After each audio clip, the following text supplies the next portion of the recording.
আসসালামু আলাইকুম সবাইকে। আমরা আজকে বরিশালে আসছিলাম, যেটা আমরা লাস্ট 2 দিন আগেও ঘোষণা দিয়েছিলাম যে আমরা 9 তারিখে বরিশালে আসব। আমাদের অনেক প্ল্যান ছিল। আমরা এই কারণেই পুরা টিম নিয়ে বরিশালে এসেছিলাম, যে আপনাদের সবার সাথে দেখা হবে, আমরা কিছু কথা বলবো, প্রত্যেকটা প্লেয়ার কিছু না কিছু কথা বলবে আর আপনাদের সবার সাথে টাইম স্পেন্ড করবে।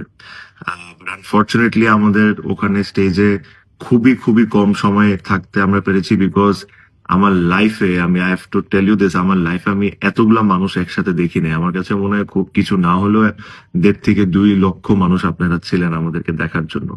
But এটা একটা সময় এমন অবস্থা হয়ে গেছিল যে আমাদের সিকিউরিটি টিম এই জিনিসটাকে আর সেফ মনে করছিল না। আপনি যদি লক্ষ্য করে থাকেন, যখন আমরা বাস নিয়ে ঢুকতেছিলাম আমাদের বাসের উপরে পর্যন্ত মানুষ উঠে যাচ্ছিল। তো আমাদের সিকিউরিটি টিম থেকে একদম স্ট্রিক্টলি অ্যাডভাইস করা হয়েছিল যেটা আসলে সেফ না।